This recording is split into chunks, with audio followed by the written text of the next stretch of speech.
Assalamualaikum, selamat datang ke channel Dr. Tespen. Okey, so perkongsian video kali ini berkenaan dengan satu Noxa. Okey, Noxa di mana dia punya setting lari. Okey, setting dia lari Noxa V2 version 2. So version 2 ni dia nampak lebih canggih sikit lah daripada version 1. So nak tunjuk kat korang apa yang perlu buat. Alright, let's go. Okey, inilah dia version 2 punya Noxa. So jangan abaikan yang belakang-belakang tu. Okey, yang meja reput semua ni abaikan. Jangan tengok. Okey, sekarang ni kita nak tengok pada dia punya setting Dia punya setting sekarang ni. Okey, kita dah on, dia akan indikator dia macam ni. So lampu lain ni tak menyala. So kira board ni dalam keadaan baik. Tetapi kita tengok pada price 24 minit. Okey. So biasanya dia 7 minit je. Okey, 7 minit. Yang ni okey, kita try tekan semua button.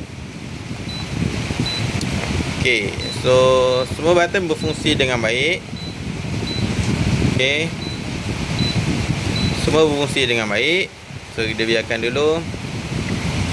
Okay, set balik. So, tapi sekarang ni yang ni je. So untuk rise biasanya dia ni 7 minit je. Tapi sekarang ni dia 24 minit.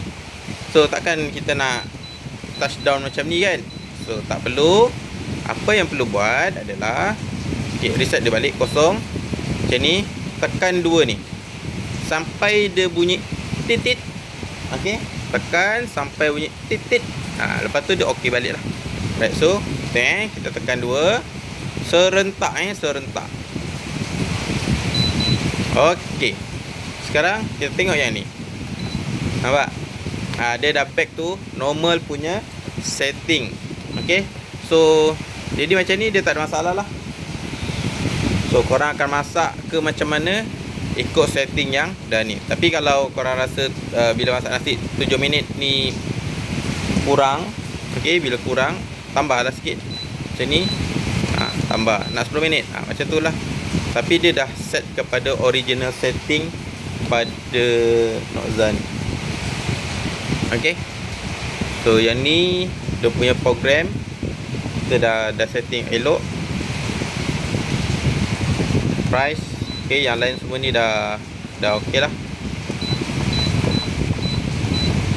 Okay. Kita tengok balik. Tengok. Okay, yang ni tadi kita set 10 kan. Okay, so resetkan dia balik. Okay. So program ni akan kembali kepada normal punya setting asal punya. Alright. So dapat Moga perkongsian ni bermanfaat untuk korang. Mana yang rasa dapat sesuatu, cakap, type lah kat komen tu. InsyaAllah kalau sempat saya balas, tak sempat minta maaf banyak. Okay, so itu sajalah perkongsian daripada saya yang tak seberapa hebat ni. Tapi bolehlah, adalah sikit-sikit. Mungkin ada ilmu yang bermanfaat untuk korang amalkan. Boleh guna, korang ambil. Kalau rasa tak berguna video ni, abaikan je. Okay, tak payah cakap pelik-pelik, abaikan je. Alright, so itu saja perkongsian daripada saya. Jumpa lagi pada video seterusnya, InsyaAllah. Assalamualaikum. Ada barang kita kongsi. Centeh.